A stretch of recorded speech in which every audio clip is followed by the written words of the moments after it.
Ayo, what's good? Today we're going to be talking about my favorite mobile editing apps.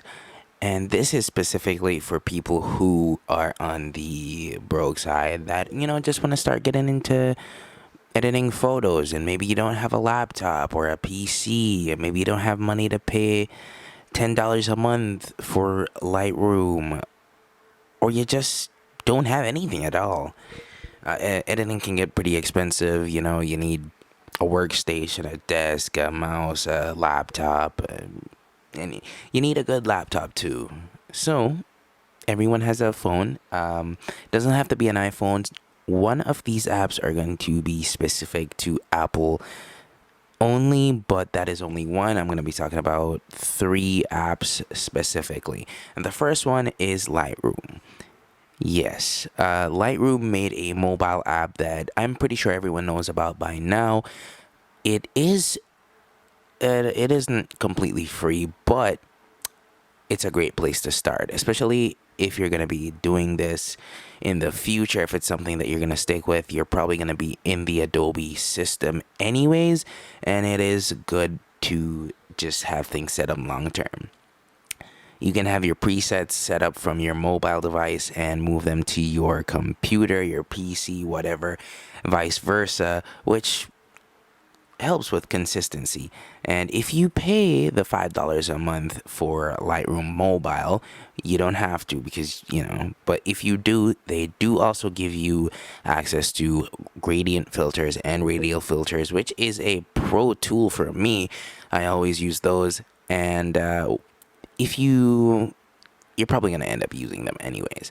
So I'd say Adobe Lightroom for the first. As you can see here, uh, it does give me access to all my presets, stuff like that. And we're going to get into the second app, which is an alternative to Lightroom Mobile, but it is not as good. To me, it doesn't have that good of a user interface, but it's called Polar, and this is the app that is specific to Apple products. You can also get it on Windows. I've never seen it on Android, but I know that if you have a Windows laptop, it is there, but it's an old version, which is even worse. But the pro to this one is that they do give you access to gradient filters. So if you need to make some adjustments, that is free. Now, this app also has an in-app purchase, but it's not really a huge deal. It is $4 a month, and if you're gonna pay money, I just say spend it on Lightroom. But if you are desperate, if you are down bad, and you really need access to those linear filters, they got you. The next and final app is PixArt.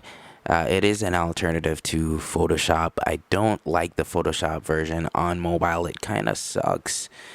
But PixArt is an alternative. It does have its pros and cons. One of the cons that I have an issue with is any photo over 10 megapixels, it just doesn't export large files.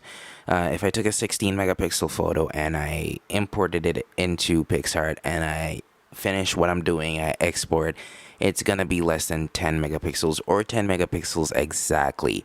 Not sure why they do that. They don't give you an option on how you can export your stuff. Polar does and Lightroom does, so you can always get 100% quality of what you put in out of those programs. So those two are probably going to be your picks, but if you need access to masking, doing some cutting, that kind of stuff, they also have really good features. I did use it to make my last thumbnail for the video reviewing the camera that I'm shooting this video on currently. And if I do say so myself, it does a pretty good job.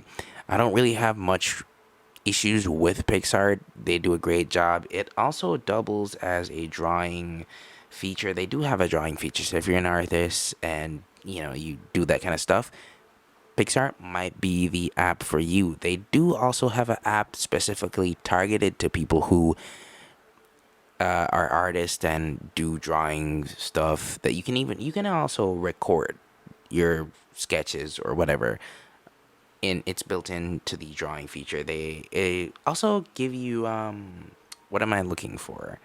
You can also add layers, so it's non-destructive if you're drawing. If you're editing, not so much. You can only go back and forth, not individually go back to a specific point. Oh, I forgot. There is one more app. It is called Light Distortions, or LD. I do think it's on Android. I hope. Or y'all about to be real mad, but if you've ever watched Peter McKinnon or you're a fan of his, I believe he uses it. Another guy on Instagram, I don't think he has a YouTube channel, but he's called Tom Kaler. I'll probably put him somewhere on the screen. Really good photographer. He uses it as well. But they also give you the feature to edit your photo individually, and you can add some nice layers. So let me select this photo right here, and I can add a nice little sun flare, maybe add some softness if it's too powerful, take down that brightness a bit, maybe even drop the opacity. I can move it around. And that's not the only thing. You, as I said, you can go and individually affect your photo. So if if the Adobe system isn't that bad to you, or you just really need to get into editing, this might be that app for you to get started as well. They do have in-app purchases, and that's just because they give you like a ton more features. But it is not too expensive. It's $3 a month. Now that might not be worth it for some people.